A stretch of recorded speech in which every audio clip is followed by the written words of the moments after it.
எல்லாருக்கும் வணக்கம். இன்றைக்கி நாங்கள் மீன் சோதி எப்படி செய்வதுன்னு பார்ப்போம்.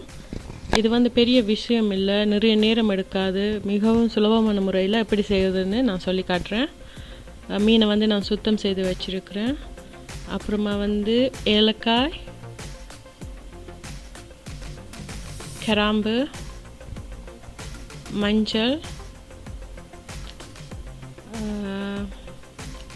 வெங்காயம், பச்சை மிளகாய், கருவேப்பிலை, தக்காளி பழம், உள்ளி சின்ன சின்ன கட் பண்ணி வச்சுருக்கிறேன், தேங்காய் பவுடர், உப்பு,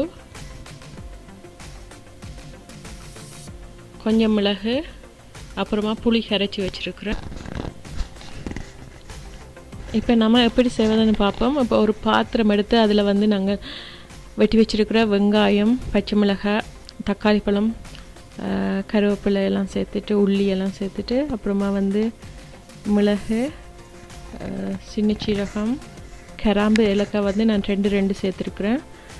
இது ஏன் நான் சேர்த்துக்கிறேன்னா மீன் வந்து ஒரு வாடை வரும். ஸோ அதோட வாடியை போக்குறதுக்காண்டி நான் கிராம்பும் ஏலக்காயும் சேர்த்துருக்கிறேன். இது ஒரு நல்ல ஃப்ளேவரையும் கொண்டு வரும்.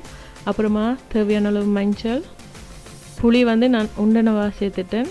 என்னென்னா வந்து புளி வந்து நல்ல ஒரு சொதுக்கி புளி இருந்தால் தான் நல்லா டேஸ்ட்டாக இருக்கும்.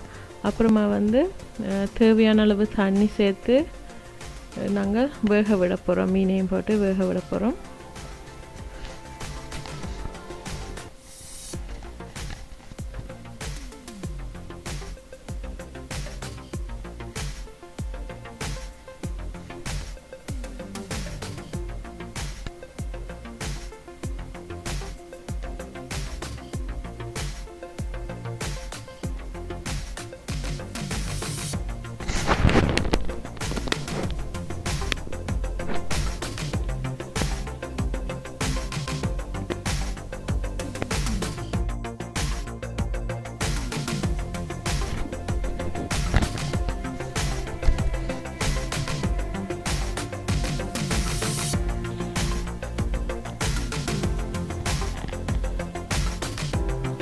இப்போ வந்து மீன் நல்லா கொதித்து வந்துடுச்சு.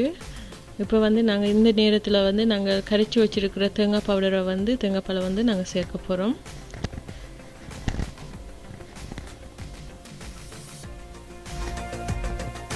தேங்காய் பால் நீங்கள் சேர்த்த உடனே அடுப்பில் வச்சுருக்க தேவையில்லை. ஒரு 3 மினிட்ஸ் நீங்கள் அடுப்பில் வச்சுட்டு ஒரு கொதி வரும் வரைக்கும் வச்சுட்டு நீங்கள் வந்து அப்புறம் அடுப்பு ஆஃப் பண்ணிவிட்டு நீங்கள் கருவேப்பிலை தூவி பரிமாறலாம்.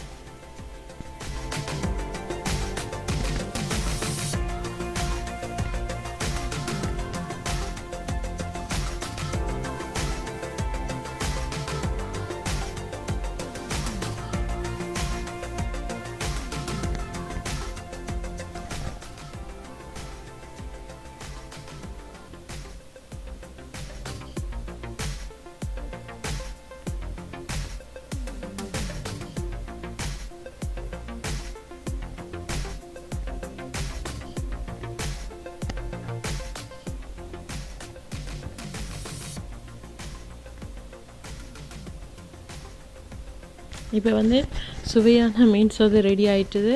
நீங்களும் வீட்டில் செய்து பார்த்துட்டு எனக்கு கமெண்ட்ஸ் பண்ணுங்கள், லைக் பண்ணுங்கள். என்னுடைய பேஜை வந்து மறக்காமல் சப்ஸ்கிரைப் பண்ணுங்கள். நன்றி, வணக்கம்.